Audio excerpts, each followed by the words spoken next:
Le fils du baron de Montval ne cessait de pleurer. Jour et nuit, ce petit garçon d'à peine 5 ans se cachait dans les recoins sombres de la grande demeure, tremblant comme une feuille au vent. Personne ne comprenait ce qui se passait. La nourrice, qui l'avait élevé depuis sa naissance, était désespérée. Les esclaves chuchotaient, inquiets.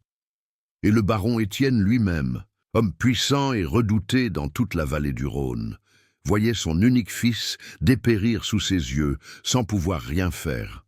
Cet enfant joyeux qui courait entre les vignobles avait disparu. À sa place, ne restait qu'un petit garçon terrorisé qui fuyait son propre père, comme s'il était un monstre. Mais lorsqu'une jeune esclave nommée Anastasie arriva dans cette propriété, elle commença à remarquer des choses que personne d'autre ne voyait, de petits signes, des gestes presque invisibles. Et ce qu'elle découvrit dans les ombres de cette demeure impériale était si terrible, si cruel, que cela changerait à jamais le destin de tous. La vérité était cachée derrière un masque de perfection et était plus sombre que quiconque aurait pu l'imaginer. À vous qui écoutez cette histoire, un grand merci d'être ici. Votre temps est précieux et savoir que vous avez choisi de passer ce moment avec moi signifie beaucoup. Maintenant, dites-moi d'où vous m'écoutez et quelle heure il est chez vous.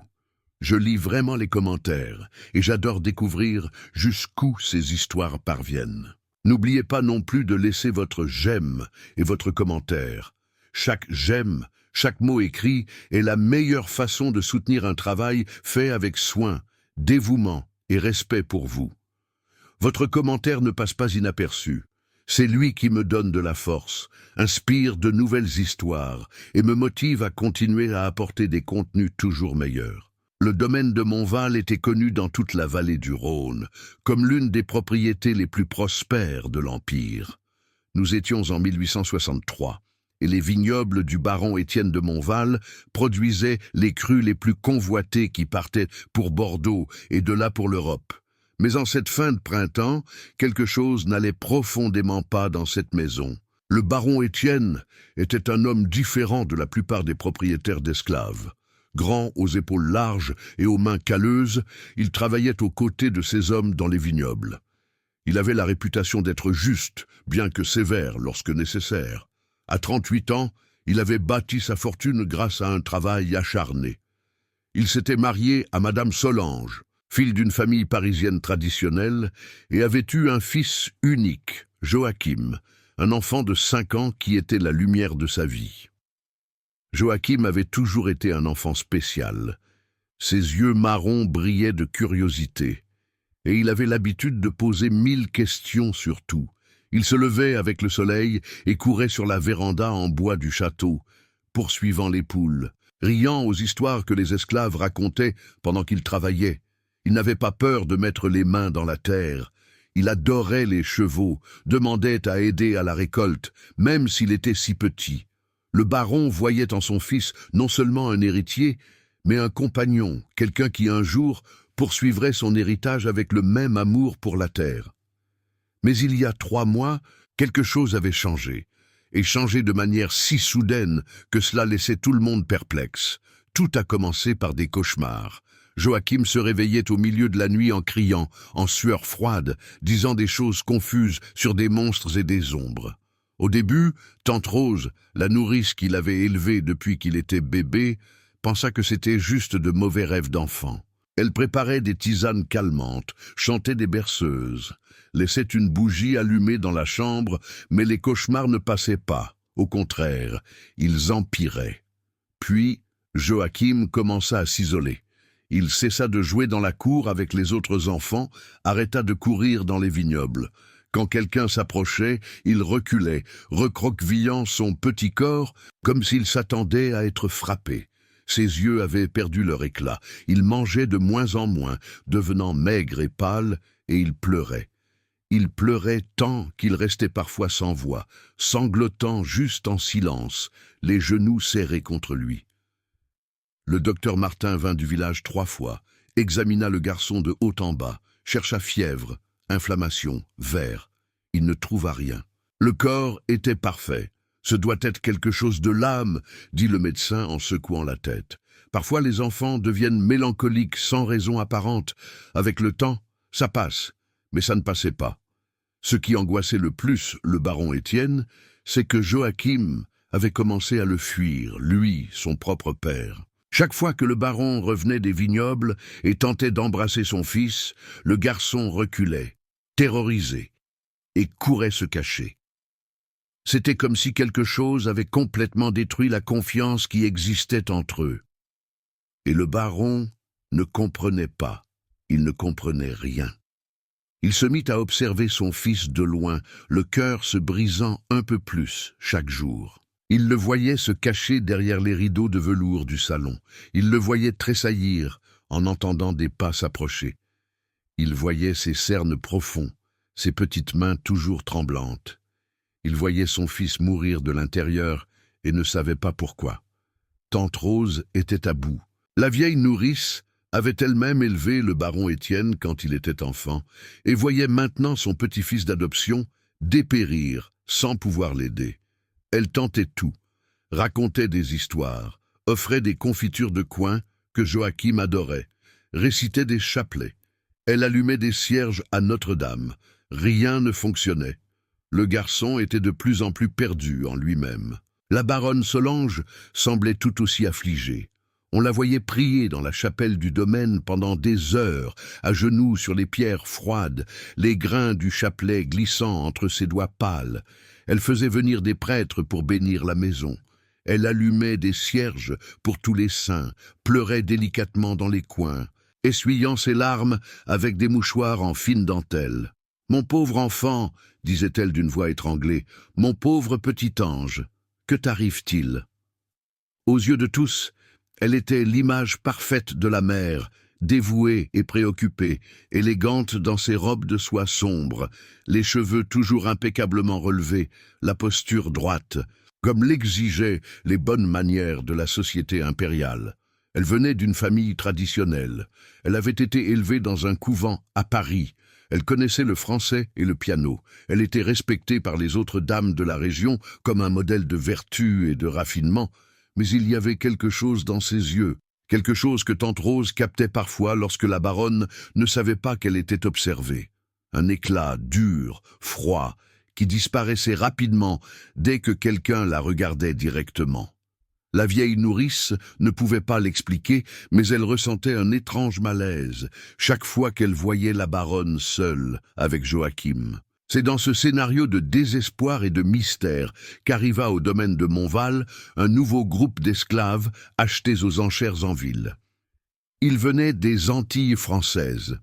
Ils avaient été vendus après la faillite d'un propriétaire de plantation de sucre. Parmi eux se trouvait une jeune femme de 20 ans nommée Anastasie. Anastasie était différente. Ses yeux noirs étaient profonds et attentifs, observant tout sans avoir l'air d'observer. Elle parlait peu, se déplaçait en silence, mais il y avait une dignité naturelle dans sa posture qui attirait l'attention. Tante Rose la vit dès qu'elle descendit du chariot, encore avec les marques des chaînes au poignet, et sentit quelque chose qu'elle ne savait expliquer. Une intuition, une espérance. « Cette jeune femme, dit tante Rose au régisseur cette nuit-là, cette jeune femme a quelque chose de spécial. Elle a les yeux de quelqu'un qui voit au-delà des apparences. » Le régisseur rit. « Ce n'est qu'une autre esclave, Rose, n'invente rien. » Mais la vieille nourrice secoua la tête pensive. Elle avait décidé de demander au baron qu'Anastasie l'aide à s'occuper de Joachim. Peut-être que des yeux neufs pourraient voir ce que tous les autres manquaient. Le baron Étienne, désespéré par toute solution, accepta immédiatement. Le lendemain, Anastasie fut conduite à la grande demeure. Tante Rose la guida à travers le couloir en parquet ciré jusqu'à la chambre de Joachim. Avant d'ouvrir la porte, la vieille nourrice saisit le bras de la jeune femme avec une force surprenante. « Ce garçon est en train de mourir de l'intérieur. Personne ne sait pourquoi. Vous devez découvrir, vous devez l'aider. » Il y avait des larmes dans les yeux fatigués de la nourrice. « S'il vous plaît. » Anastasie regarda cette femme âgée et vit le désespoir sincère sur son visage. Elle acquiesça lentement. « Je ferai ce que je peux, tante Rose, je le promets. » La porte s'ouvrit et ce qu'Anastasie vit lui coupa le souffle. Dans le coin de cette chambre immense et luxueuse, recroquevillé comme un animal blessé, se trouvait un tout petit garçon. Il avait le visage caché entre ses genoux, les épaules secouées de sanglots silencieux, et autour de lui, malgré tous les jouets coûteux et les meubles élégants, il n'y avait que le vide, un vide lourd, suffocant qu'Anastasie ressentit jusqu'aux os. À ce moment, en regardant cet enfant brisé, Anastasie prit une décision. Elle découvrirait ce qui se passait là, peu importe le prix. Anastasie passa les premiers jours à observer. Elle avait appris très tôt que pour survivre, il fallait comprendre les silences, lire les gestes, percevoir ce qui n'était pas dit. Et il y avait quelque chose de profondément faux dans cette maison. Elle le sentait dans chaque fibre de son corps. Joachim ne lui parlait pas, ne parlait à personne, en fait. Il passait ses journées recroquevillé dans le coin de la chambre ou caché sous le lit. Quand Anastasie s'approchait, il tremblait, mais ne fuyait pas. Elle ne le forçait jamais, se contentait de s'asseoir par terre à une distance respectueuse et restait là en silence, lui permettant de s'habituer à sa présence. Le troisième jour, Joachim murmura quelque chose si bas qu'Anastasie l'entendit à peine. « Vous allez me battre aussi !» La jeune femme sentit son cœur se serrer. « Non, petit monsieur, je ne vous battrai jamais, jamais. » Le garçon releva le visage et Anastasie vit ses cernes profonds, ses lèvres gercées, ses yeux rouges et gonflés. « Vous promettez ?» Sa voix était si fragile, si cassée.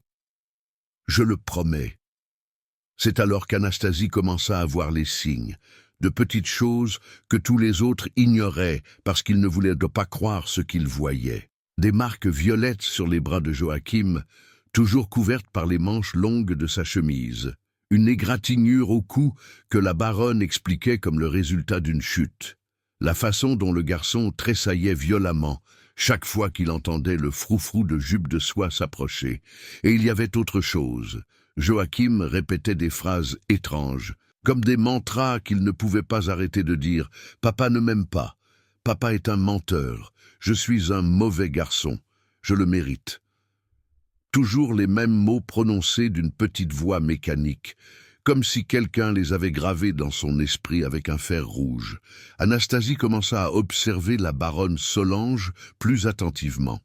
En apparence, elle était la perfection, toujours vêtue avec élégance, les cheveux relevés en chignon élaboré, les mains délicates tenant le chapelet ou l'éventail d'ivoire. Elle recevait des visites des autres baronnes de la région pour des thés sur la terrasse, où elle discutait mode parisienne et les derniers événements de la cour. Elle allait à la messe tous les dimanches, assise au premier rang, priant avec une ferveur visible. Elle organisait des fêtes pour les saints, distribuait des aumônes aux pauvres à la porte du domaine. Mais Anastasie remarqua comment le sourire de la baronne n'atteignait jamais ses yeux, comment sa voix devenait différente, plus dure, quand elle était seule avec Joachim, comment elle touchait son fils avec des mouvements trop brusques, serrant avec une force inutile, et surtout, comment le garçon réagissait à la présence de sa mère. Chaque fois que la baronne Solange entrait dans la chambre, Joachim arrêtait de respirer, littéralement. Anastasie voyait le petit corps se raidir, les yeux s'écarquiller, le souffle retenu jusqu'à ce que le visage devienne rouge. La réaction d'un animal acculé face à un prédateur, c'était de la terreur pure. Un matin, Anastasie aidait Joachim à se changer quand elle vit quelque chose qui la glaça. Il y avait des marques de doigts sur le bras du garçon, des marques récentes, violettes et profondes, de la taille de doigts d'adulte. Quelqu'un avait serré ce bras avec une force brutale. « Qui a fait ça, petit monsieur ?» demanda-t-elle de la voix la plus douce possible. Joachim commença à pleurer, secouant la tête. « Je ne peux pas parler. Elle a dit que si je parle, elle va... » Il ne put finir, se contentant de sangloter désespérément. Anastasie serra le garçon avec précaution, le sentant trembler contre sa poitrine. Et c'est alors qu'elle sut. Elle savait qui elle était, mais elle avait besoin de preuves. Elle avait besoin de voir de ses propres yeux. car personne ne croirait la parole d'une esclave contre une baronne. L'occasion se présenta quelques jours plus tard. C'était un jeudi pluvieux, et la baronne avait renvoyé toutes les domestiques de la grande demeure, disant qu'elle voulait se reposer. Elle ordonna à Anastasie d'aller aux cases des esclaves chercher des herbes pour une tisane. La jeune femme obéit, mais quelque chose lui disait de revenir vite, très vite. Elle ramassa les herbes et courut sous la pluie. Elle entra par la porte de derrière de la grande demeure, ses pieds nus ne faisant aucun bruit sur le plancher. Elle monta les escaliers lentement, le cœur battant fort, et entendit alors un cri étouffé, la voix de Joachim. Anastasie courut dans le couloir et s'arrêta devant la porte entr'ouverte de la chambre du garçon. Ce qu'elle vit la fit se retenir au chambranle de la porte pour ne pas tomber. La baronne Solange était accroupie devant Joachim. Ses mains délicates, ces mêmes mains qui tenaient le chapelet et l'éventail d'ivoire, étaient agrippées aux épaules du garçon, le secouant violemment. Son visage, toujours si composé, était déformé par un masque de haine qu'Anastasie n'avait jamais vu sur un visage humain. Et elle parlait à voix basse, avec un venin pur dans chaque mot. « Ton père ne vaut rien, tu entends. Il me trompe tous les jours avec cette femme, cette noble malheureuse. Et toi, petit idiot, tu l'adores comme s'il était un saint. Il ne t'aime pas. Il n'aime qu'elle. Tu n'es qu'un obstacle de plus dans sa vie. » La voix était un sifflement cruel, chaque mot un coup de poignard dans l'âme de cet enfant. Joachim pleurait tellement qu'il ne pouvait plus respirer correctement. « Maman, s'il te plaît, papa. Papa est bon. » La baronne retira l'une de ses mains de l'épaule du garçon et lui donna une gifle au visage. Le son résonna dans la chambre comme un coup de fouet. « Tais-toi. Ton père est un menteur et un traître, et tu vas apprendre à le haïr comme je le hais. » Joachim sanglotait de manière incontrôlable maintenant, son petit visage rouge et mouillé de larmes. « Je veux juste que maman m'aime, s'il te plaît. » Sa voix était déchirante, une supplication désespérée d'un enfant qui ne comprenait pas ce qu'il avait fait de mal. La baronne serra les épaules du garçon encore plus fort, et Anastasie vit ses ongles pénétrer la peau à travers la fine chemise. « Je ne t'aimerai jamais tant que tu continueras à défendre cet homme. Tu as compris? Jamais !»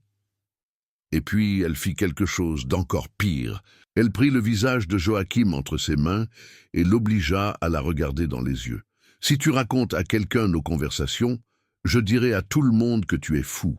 Je te ferai envoyer dans un asile où l'on met les enfants fous. Ils t'attacheront un lit et tu ne reverras plus jamais la lumière du soleil. Tu as compris ?» Joachim acquiesça désespérément, son corps entier tremblant. « Oui, oui, maman, je ne dirai rien, je le promets. » La baronne le lâcha d'une poussée, le faisant tomber par terre. Elle s'essuya les mains sur sa jupe de soie comme si elle avait touché quelque chose de sale. « Excellent. Maintenant, arrête de pleurer avant que quelqu'un n'entende, et si cette nouvelle esclave pose des questions, tu ne dis rien. Rien. Ou tu sais ce qui va t'arriver. » Anastasie recula rapidement, le sang bouillant dans ses veines. Elle avait vu, elle avait tout vu, mais maintenant elle comprenait aussi l'ampleur du problème auquel elle était confrontée. La baronne n'était pas seulement cruelle, elle était calculatrice, manipulatrice. Elle avait menacé l'enfant de manière si spécifique que le garçon était complètement sous son contrôle, mourant de peur de demander de l'aide. La jeune esclave descendit les escaliers en silence, les jambes tremblantes. Son esprit travaillait rapidement. Elle ne pouvait pas simplement le dire au baron. Ce serait sa parole contre celle de la baronne, et elle savait comment cela finirait. Une esclave accusant une baronne. Elle serait fouettée, peut-être vendue au loin, et Joachim resterait complètement démunie. Non, elle avait besoin d'un meilleur plan. Il fallait que le baron voie de ses propres yeux. Il fallait qu'elle prenne la baronne en flagrant délit de manière irréfutable. Mais comment? Comment faire cela sans mettre Joachim en danger encore plus grand? Anastasie passa toute cette nuit éveillée, serrant le garçon qui s'était enfin endormi, épuisé d'avoir tant pleuré. Elle regardait ce petit visage meurtri et jura en silence qu'elle sauverait cet enfant. Peu importe le prix, Joachim ne méritait pas cet enfer. Aucun enfant ne le méritait. Les jours suivants furent consacrés à une observation attentive et une planification minutieuse.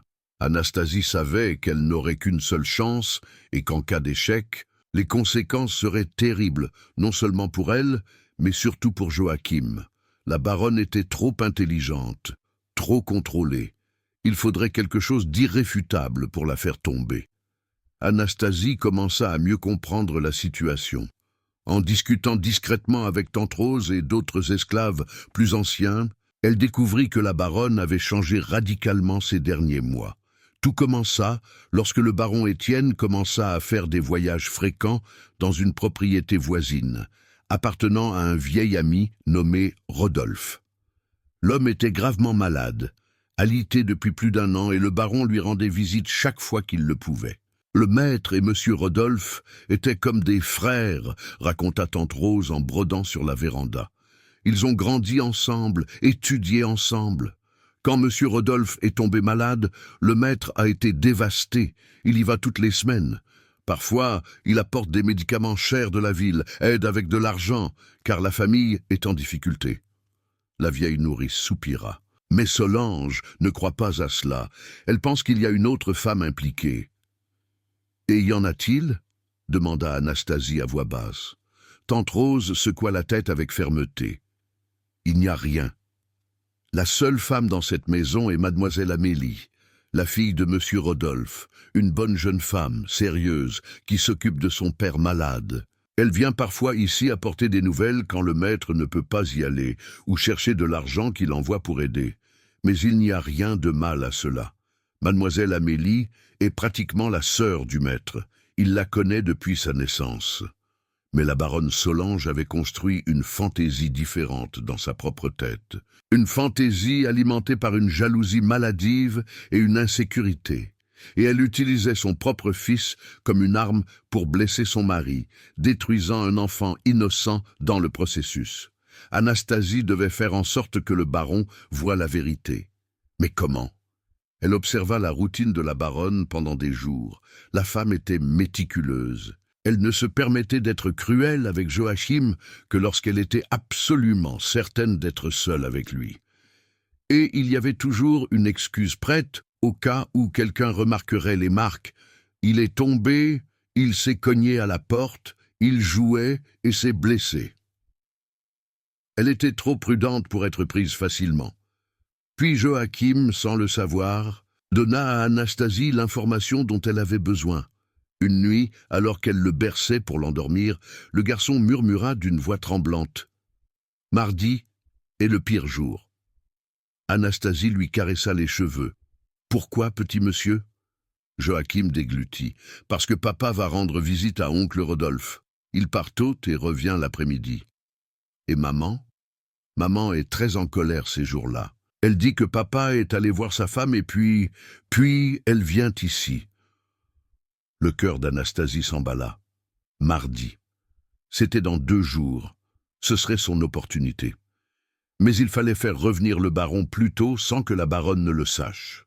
Il fallait le faire être à la maison exactement quand la baronne penserait être seule avec Joachim. Mais comment y parvenir ? La réponse vint de manière inattendue.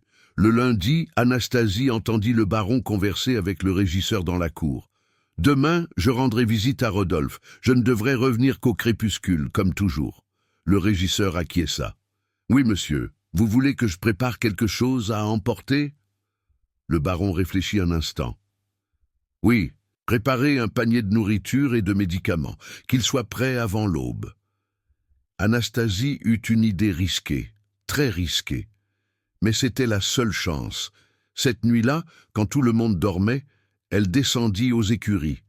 Elle savait qu'elle violait toutes les règles, que si elle était découverte, elle serait sévèrement punie. Mais elle pensa à Joachim et continua. Le cheval-bai du baron était dans l'écurie, se reposant. Anastasie s'approcha doucement, parlant à voix basse pour calmer l'animal. Puis, avec précaution, elle vérifia les sabots du cheval. Il fallait quelque chose qui ferait revenir le baron plus tôt, mais sans causer de réels dommages à l'animal. Elle remarqua une petite pierre coincée dans le sabot gauche. Parfait. Elle la repositionna de manière à causer un léger inconfort, mais rien de grave. Le cheval boiterait un peu, mais ne se blesserait pas. Le mardi matin, le baron Étienne partit avant l'aube, comme à son habitude. La baronne Solange observa depuis la fenêtre de sa chambre, ses yeux brillants d'une lueur sombre. Anastasie la vit et sentit un frisson lui parcourir l'échine. Elle savait ce qui allait arriver. La journée passa lentement, tendue. La baronne s'occupa de ses activités normales, recevant une visite pour le thé, supervisant les domestiques. Mais Anastasie percevait l'agitation contenue dans ses mouvements, comme un serpent se préparant à frapper. Vers midi, la baronne renvoya tous les domestiques du château, disant qu'elle avait besoin de silence pour prier et se reposer. C'était le signal qu'Anastasie attendait avec angoisse. Elle resta près de la chambre de Joachim, mais cachée dans une alcôve du couloir, où elle pouvait observer sans être vue. Son cœur battait si fort qu'elle était sûre que tout le monde dans la maison pouvait l'entendre. Et puis elle commença à prier en silence pour que son plan fonctionne, pour que le baron revienne à temps.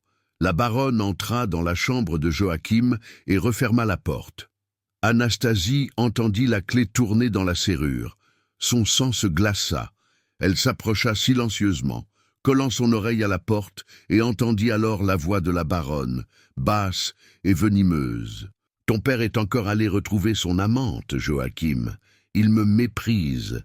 Il me méprise, et toi aussi. Pourquoi crois-tu qu'il part tous les mardis? Parce qu'il ne supporte pas d'être près de nous. Nous sommes un fardeau pour lui. » La voix de l'enfant répondit, brisée. « Non, maman, papa a dit qu'il allait voir oncle Rodolphe qui est malade. » Le son d'une gifle résonna à travers la porte. Anastasie dut se mordre le poing pour ne pas crier. Mensonge. Tout ça, ce sont des mensonges qu'il te met dans la tête. Tu es un garçon ingrat, désobéissant. Tu mérites d'être puni. Joachim commença à pleurer et Anastasie entendit quand la baronne commença à le secouer violemment. « Arrête de pleurer! Arrête de pleurer maintenant ou ce sera pire !» Anastasie regarda par la fenêtre du couloir, désespérée. Où était le baron? S'il te plaît, qu'il revienne vite, s'il te plaît. Les minutes s'étiraient comme des heures. Elle entendait Joachim supplier, pleurer, et à chaque fois, elle pensait pouvoir entrer. Pas encore. Il fallait que le baron voie. Il fallait qu'il soit le témoin. Et puis, comme une réponse à ses prières, elle entendit le son de sabots de cheval dans la cour, des voix au rez-de-chaussée. Le baron était de retour. Le cheval boitait, comme elle s'y attendait, le faisant rentrer plus tôt pour vérifier l'animal. Anastasie entendit sa voix profonde converser avec le régisseur. Elle descendit les escaliers en courant, trébuchant presque sur sa propre jupe. Le baron Étienne était dans le hall d'entrée, retirant ses gants. Quand il vit Anastasie courir vers lui, les yeux écarquillés et le visage pâle, il fronça les sourcils. « Anastasie, qu'est-ce que... Monsieur le baron ?» Sa voix sortit dans un murmure urgent. « S'il vous plaît, vous devez venir avec moi maintenant. C'est à propos du petit monsieur Joachim. S'il vous plaît, ne faites pas de bruit, venez juste. » Il y avait un tel désespoir dans sa voix que le baron ne posa pas de questions. Il la suivit simplement. Ils montèrent les escaliers en silence. À mesure qu'ils approchèrent de la chambre de Joachim, le baron commença à entendre la voix de son épouse, mais différente de tout ce qu'il avait jamais entendu, cruelle, venimeuse, et les pleurs désespérés de son fils.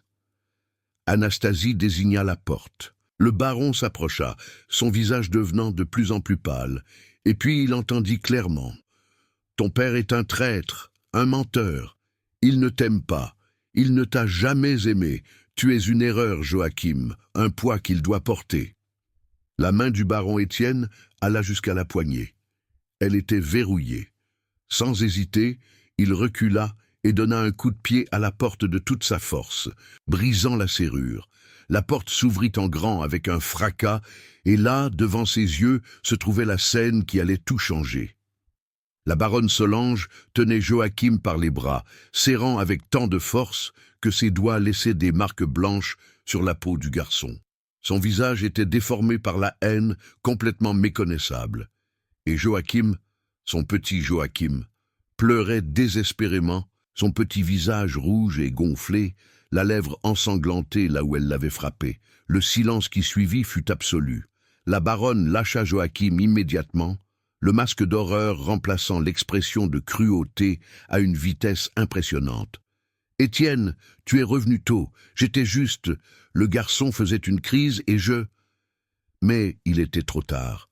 Le baron avait tout vu et enfin il comprenait. Le baron Étienne resta immobile dans l'encadrement de la porte pendant un moment qui sembla durer une éternité. Son visage était blanc comme la chaux des murs, les yeux fixés sur la scène devant lui. Puis il regarda les marques rouges sur les bras de Joachim, la lèvre qui saignait, la terreur absolue dans les yeux de son fils, et quelque chose en lui se brisa de manière irréparable. « Étienne, laisse-moi t'expliquer. » La baronne Solange fit un pas en avant, les mains tendues dans un geste de supplication, mais sa voix sonna faux, même pour elle-même. Le baron leva la main, l'interrompant. Quand il parla, sa voix sortit basse, dangereusement contrôlée. « Ne dites pas un mot. N'osez pas. » Il entra dans la chambre et s'agenouilla devant Joachim.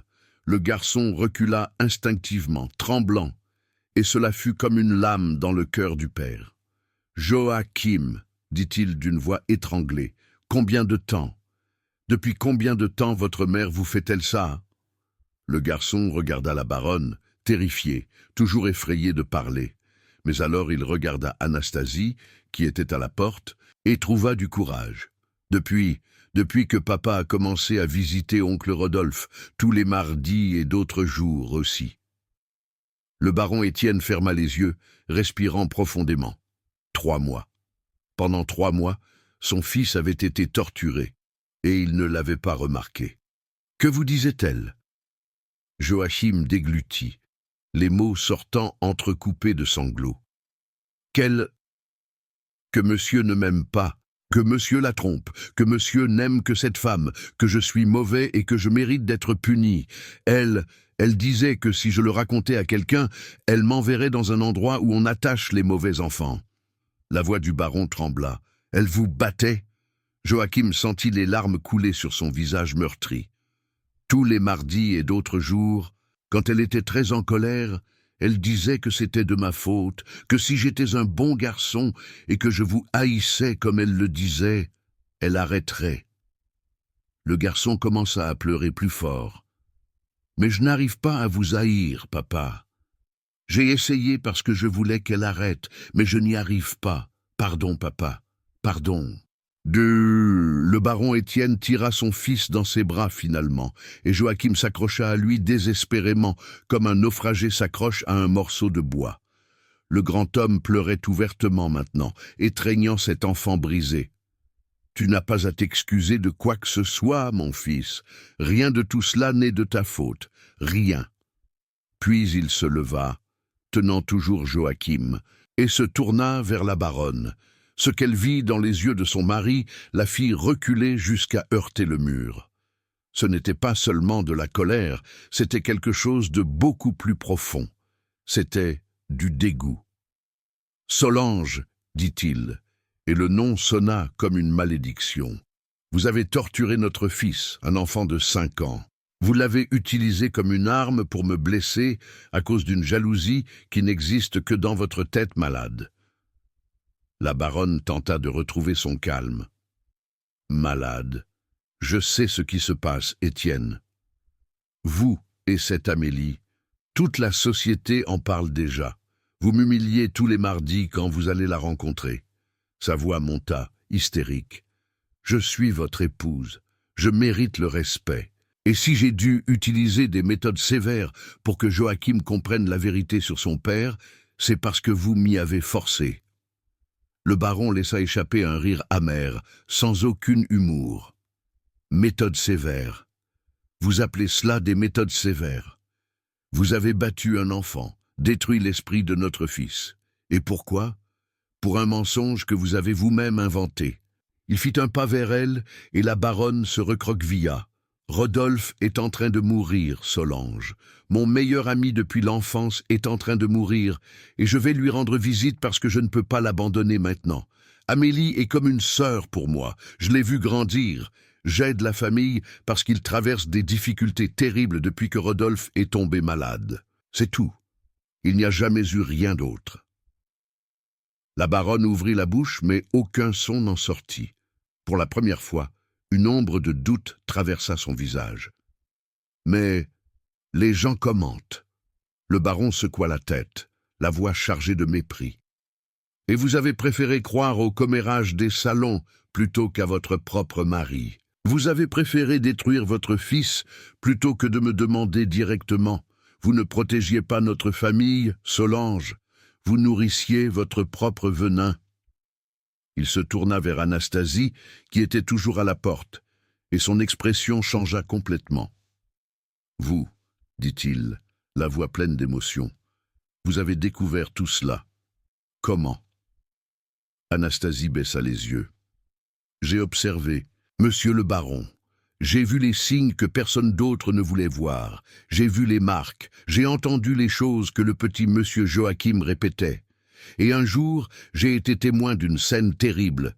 Mais je savais que personne ne croirait la parole d'une esclave contre une baronne. C'est pourquoi j'ai attendu, planifié, placé une petite pierre dans le sabot de votre cheval ce matin pour que monsieur revienne plus tôt, pour que monsieur voie de ses propres yeux. » Le baron resta silencieux, assimilant ces mots. Puis, à la surprise de tous, il s'agenouilla devant Anastasie. « Vous avez sauvé mon fils. Vous avez tout risqué pour un enfant que vous connaissiez à peine. Je n'ai pas de mots pour vous remercier. » Anastasie sentit les larmes monter à ses yeux. « Je ne pouvais pas rester silencieuse, monsieur. Le petit monsieur Joachim ne méritait pas cette souffrance. » Cette nuit-là, la baronne Solange fut chassée du domaine de Montval. Elle partit avant l'aube, emportant seulement quelques malles, le visage couvert d'un voile pour cacher la honte. Le baron tint parole. Il raconta à la société exactement ce qu'elle avait fait. La nouvelle se répandit dans la vallée du Rhône comme une traînée de poudre. La femme, qui auparavant était invitée à tous les bals, admirée pour son élégance et sa dévotion, devint persona non grata. Personne ne la recevait plus, personne ne la saluait plus. Les portes de la haute société se fermèrent une à une. Elle retourna chez ses parents à Paris, où elle vécut le reste de ses jours comme une ombre, exclue et méprisée, et jamais, pas une seule fois, elle ne montra de véritable repentir, seulement de la rage d'avoir été découverte et humiliée. Quant à Joachim, la récupération fut lente. Il ne fut pas facile de défaire 3 mois de torture psychologique. Mais le baron Étienne se dévoua entièrement à son fils. Il passait les après-midi à jouer avec lui, dans les vignobles, racontait des histoires, répondait patiemment à chaque question et répétait tous les jours, autant de fois que nécessaire. « Je t'aime, Joachim, je t'ai toujours aimé, je t'aimerai toujours. » Rien de ce qu'elle a dit n'était vrai. Anastasie resta aux côtés du garçon pendant tout ce processus. Elle était le pont, l'ancre, la présence constante dont Joachim avait besoin pour se sentir en sécurité. Et peu à peu, très peu à peu, le garçon commença à revenir. Le sourire revint d'abord timidement, puis plus ouvertement. Les larmes devinrent moins fréquentes, les cauchemars diminuèrent. 6 mois après ce jour terrible, le baron Étienne appela Anastasie à son bureau. Il posa devant elle un document portant le sceau impérial. C'était une lettre d'affranchissement. « Vous êtes libre, Anastasie, libre d'aller où vous voulez, de faire ce que vous voulez. De plus, je vous offre une maison dans le village et des ressources suffisantes pour que vous viviez avec dignité le reste de votre vie. » Anastasie tint le document entre ses mains tremblantes, des larmes coulant sur son visage. La liberté après 20 ans, enfin, la liberté. Mais alors, elle regarda par la fenêtre et vit Joachim jouer dans la cour, et son cœur se serra. « Monsieur le baron, » dit-elle d'une voix étranglée, « je vous remercie du fond du cœur, mais puis-je rester, non pas comme esclave, mais puis-je continuer ici à prendre soin du petit monsieur ?» Le baron sourit, les yeux brillants d'émotion. « Rien ne me ferait plus plaisir. » Et ainsi, Anastasie resta, non pas comme esclave, mais comme membre de la famille. Elle vit Joachim grandir, surmonter les traumatismes, devenir un homme bon et juste comme son père. Et même de nombreuses années plus tard, lorsque Joachim était adulte et gérait le domaine, il se souvenait encore de cette femme courageuse qui avait tout risqué pour le sauver. La femme qui prouva que la vraie noblesse ne réside pas dans les titres ou les noms de famille, mais dans le courage de faire ce qui est juste, peu importe le prix. Cette histoire nous enseigne des vérités profondes qui résonnent à travers le temps. Premièrement, que l'abus se cache souvent derrière des masques parfaits. La baronne Solange était perçue comme un exemple de vertu, mais derrière l'élégance se cachait une cruauté qui détruisait un enfant innocent. Nous devons être attentifs aux signes, regarder au-delà des apparences, car ceux qui souffrent le plus n'ont souvent pas de voix pour demander de l'aide. Deuxièmement, que le vrai courage n'a pas besoin de pouvoir ou de position.